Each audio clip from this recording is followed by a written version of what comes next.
ধুর বাবা, এই হাঁস মুরগির জ্বালা আমার একদম ভালো লাগে না।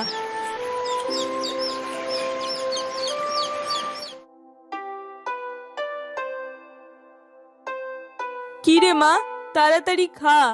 আমাকে তো আবার তাড়াতাড়ি মোড়ল মশাইয়ের বাড়িতে যেতে হবে। খাচ্ছি তো মা, আর কত তাড়াতাড়ি খাবো? তাছাড়া রোজই তো একটু বেলা করে যাও, আজ আবার তোমার এত কিসের তাড়া? আর বলিস না রে মা, আজ আবার মোড়ল মশাইয়ের মেয়ে আসবে বাড়িতে। অনেক কাজ সেখানে। ওই বাড়িতে মোড়ল মশাইয়ের বুড়ো মা ছাড়া তো আর কেউ নেই। হ্যাঁ মা, গিন্নিমা মারা যাওয়ার পর ওই বাড়িতে কাজের লোকের খুব অভাব। হ্যাঁ রে মা, তাই তো বলছি, তাড়াতাড়ি খেয়ে আমাকে ছাড় দেখি।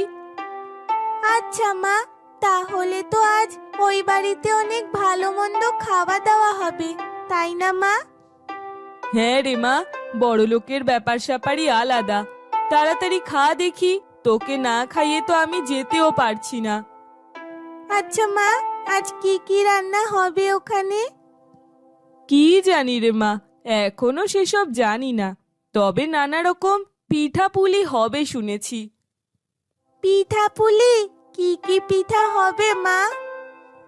বললাম তো, অত শত জানি না। তবে ভাপা পিঠা হবে। মোড়ল মশাইয়ের মেয়ের ভাপা পিঠা অনেক পছন্দ। তাই নাকি? ভাপা পিঠা, ওটা তো আমারও অনেক পছন্দ। ও মামা, আমার জন্য ভাপা পিঠে আনবে মা? মারে, কি করে আনবো বল? আমি তো ওখানে কাজ করি। আমাকে কি আর ওরা পিঠে খেতে দেবে? যাগে, তোর তো খাওয়া হয়ে গেছে। যা, হাত মুখ ধুয়ে আয়। আমিও কাজগুলো সেরে রওনা হই ওই বাড়ি। এ কথা বলেই জাহানারা কাজ সেরে রওনা হলো মোড়ল মশাইয়ের বাড়িতে।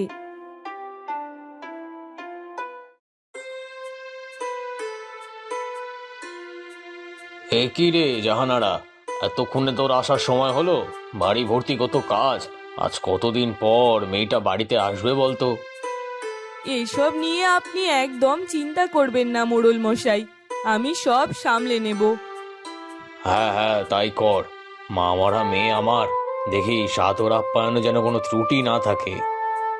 এ কথা বলেই মোড়ল মশাই আর জাহানারা ভেতরে চলে গেল।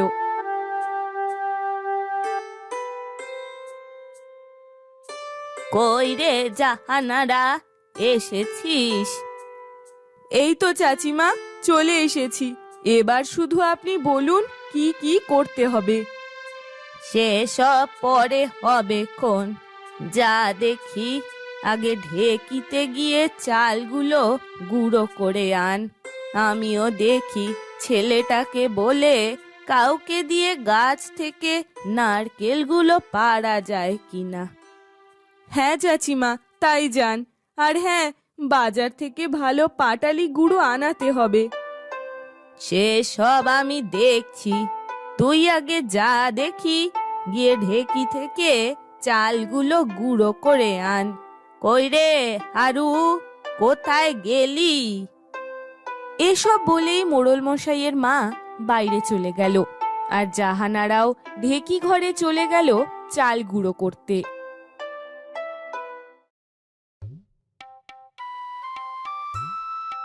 দাদি, ও দাদি, কোথায় গেলে?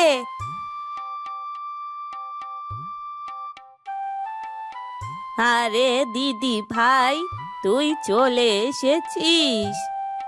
হ্যাঁ দাদি, এসেছি তো। তোমাদের এই অজপাড়াগায় আসতে গিয়ে দেখো না কি হাল হয়েছে। ও মামা, দেখো না, আমার পায়ে কাদা লেগে গেছে। হ্যাঁ রে মা, তাই তো দেখছি। বাবাকে কত বলি এই গ্রামে আর থাকতে হবে না, শহরে চলো।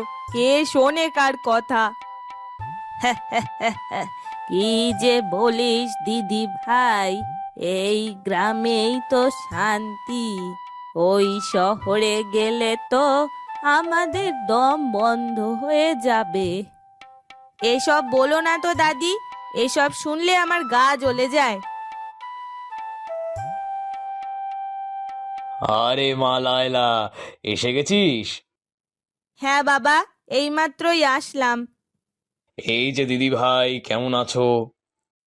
ভালো আছি নানু ভাই, তুমি কেমন আছো? ওরে আমার দিদি ভাই, আমিও খুব ভালো আছি রে। যা রে মা, যা হাত পা ধুয়ে নে। আর তোর পছন্দের ভাপা পিঠা বানানো হচ্ছে, দেখবি কত ভালো লাগবে। ভাপা পিঠা? সেটা আবার কি নানু ভাই?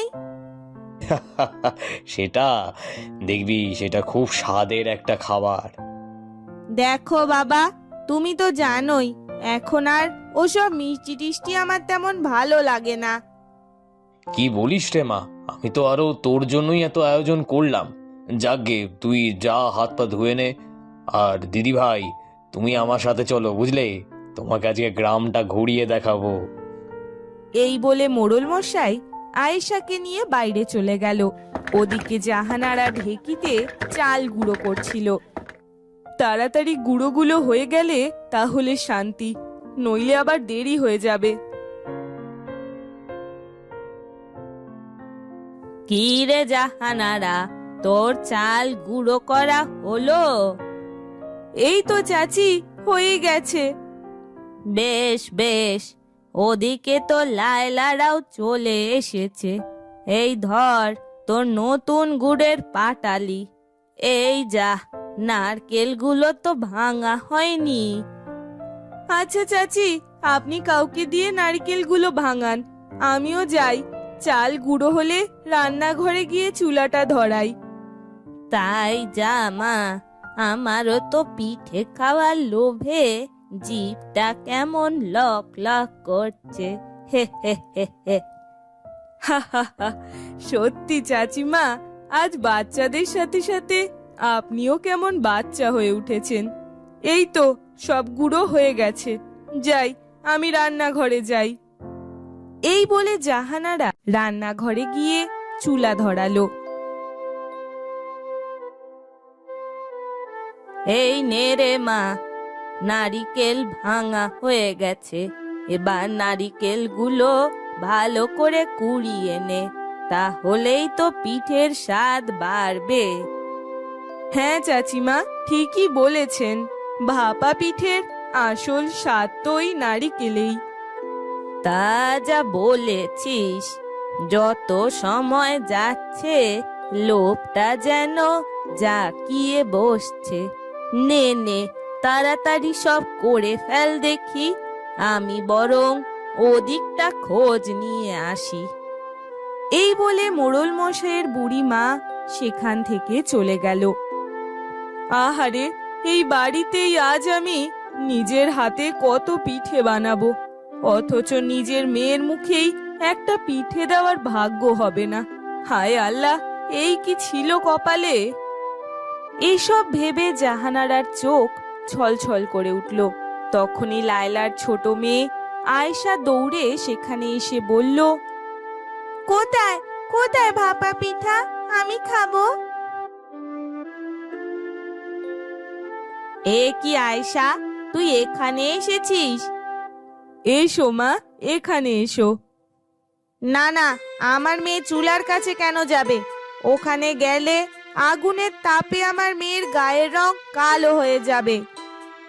না না, কিছু হবে না। দেখ জাহানারা, কাজ করতে এসেছিস, কাজ কর। আমার মেয়েকে আলগা পিরিত দেখাতে হবে না। এসব কি বলছেন ছোট আপা? আমরা তো একসাথেই বড় হয়েছি। হয়েছি তো কি হয়েছে, ভুলে যাস না আমি এই বাড়ির মেয়ে, আর তুই এই বাড়ির কাজের মেয়ে। চল আয়শা, ভেতরে চল। এই বলে লায়লা আয়েশাকে ভেতরে নিয়ে চলে গেল। আর জাহানারাও মন খারাপ করে পিঠা বানাতে লাগলো।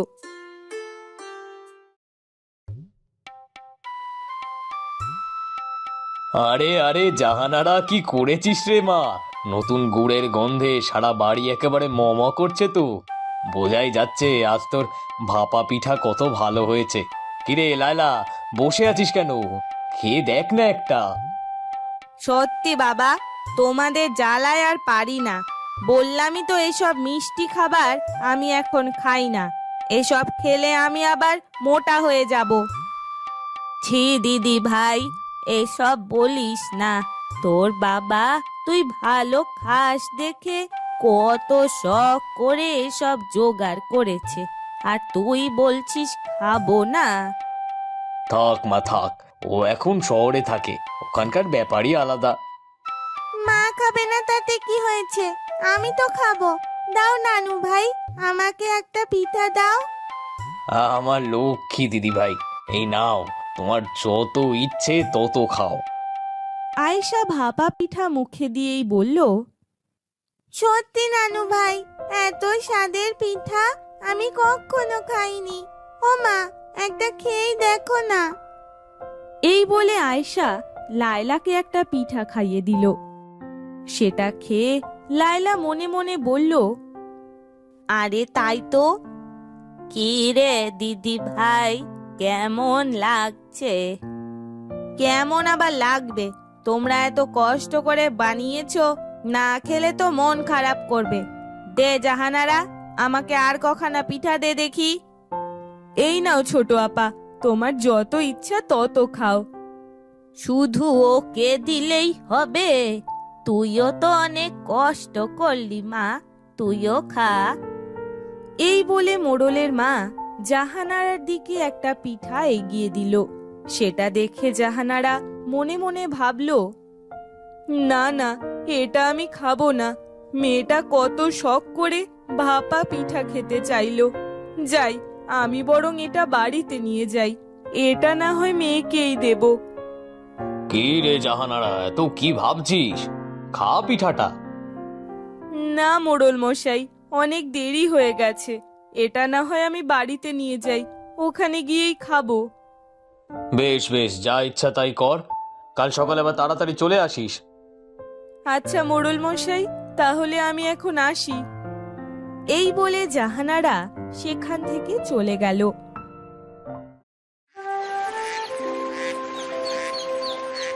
হে কি, মেয়েটা যে দেখছি এখনো বাড়ি ফেরেনি। আজ আসুক, ছোটাচ্ছি ওর খেলা। জাহানারা যখন মনে মনে এসব ভাবছিল, তখনই কোদাল হাতে গফুর মিয়া বাড়িতে আসলো। তুমি এসেছো? আমি তো ভাবলাম আজও তোমার ফিরতে দেরি হবে। না গো, আজকে তাড়াতাড়ি কাজ শেষ হয়ে গেছে, তাই তো। বুঝি তোমার মেয়ে কোথায়, সে ফেরেনি? না গো, তাকে তো কোথাও দেখছি না। যাও, তুমি হাত মুখ ধুয়ে এসো। এ কি, তোমারও তো মুখটা শুকিয়ে গেছে গো। হয়েছে, তোমার আর আমার শুকনো মুখ দেখতে হবে না। নিজের দিকে তাকিয়েছো কি হাল হয়েছে শরীরের? সারা দিন কাজ করে একদম নাজেহাল অবস্থা। বারে, আমি একাই কাজ করেছি, আর মোড়লের বাড়িতে ওরা বোধহয় তোমাকে সিংহাসনে বসিয়ে রেখেছিল। যাও যাও যাও, তুমিও ঘরে চলো, হাত মুখ ধুয়ে একটু বিশ্রাম করবে।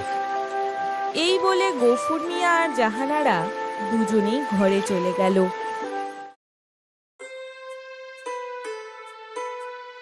এসেছো হাত মুখ ধুয়ে?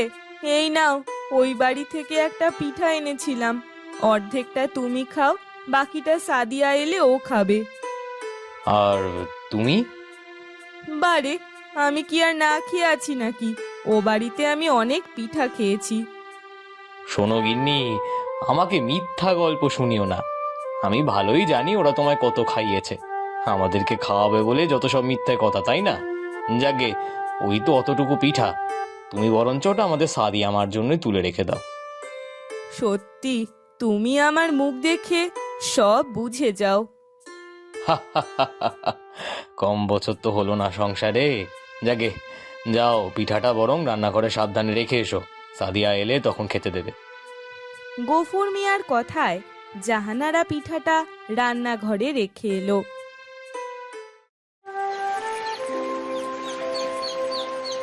মা, ও মা, কোথায় তুমি? এতক্ষণে তোর আসার সময় হলো? বাড়ি খেলা শেষ না হলে কি করে আসবো? তাছাড়া আমার একা একা বাড়িতে থাকতে একদম ভালো লাগে না। যা, কলপাড় থেকে হাত মুখ ধুয়ে আয়। মা, ও মা, আমার জন্য পিঠা আনোনি? আমি এত করে তোমায় পিঠা আনতে বললাম, তাও আনোনি? কি যে বলিস মা তুই, এত করে বললি আমি না এনে পারি? যা, হাত মুখ ধুয়ে রান্নাঘরে গিয়ে দেখ, ওখানেই তোর পিঠা রাখা আছে। সত্যি মা, কি মজা কি মজা। এই বলে সাদিয়া সেখান থেকে চলে গেল।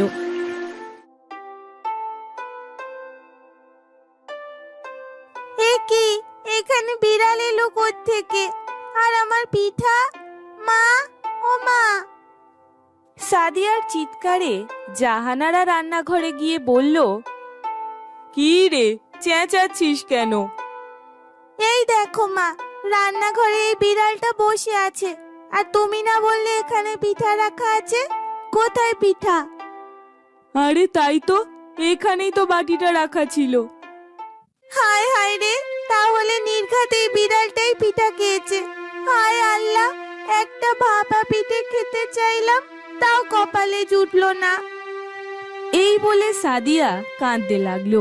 সেই দেখে জাহানারাও মন খারাপ করে বলল, মন খারাপ করিস না মা, মন খারাপ করিস না, আমি আবার তোকে পিঠা বানিয়ে খাওয়াবো। জাহানারা একথা বলতেই গফুর মিয়া পেছন থেকে বাটি হাতে সেখানে এসে বলল, তোমাকে আর এখন পিঠা বানাতে হবে না গো গিন্নি, এই নে মা তোর ভাপা পিঠা। আরে, এটা তোমার কাছে এলো কোথা থেকে? আরে আমি তো দেখেছিলাম বিড়ালটা এই ঘরেই আসছে, তাই তো পিঠা সরিয়ে রেখেছিলাম। নে মা, পিঠা খেয়ে নে। সত্যি বাবা, তুমি কত ভালো। দাও, আমাকে পিঠাটা দাও। তবে এটা কিন্তু আমি একা খাবো না। এবার শীতের প্রথম ভাপা পিঠা আমরা তিনজনেই ভাগ করে খাবো। কিন্তু কোনো কিন্তু না মা, এই নাও, হা করো দেখি। এই বলে সাদিয়া তার বাবা আর মাকে পরম যত্নে পিঠা খাইয়ে দিল। আর এই দেখে জাহানারা আর গফুর মিয়া সাদিয়াকে জড়িয়ে ধরল।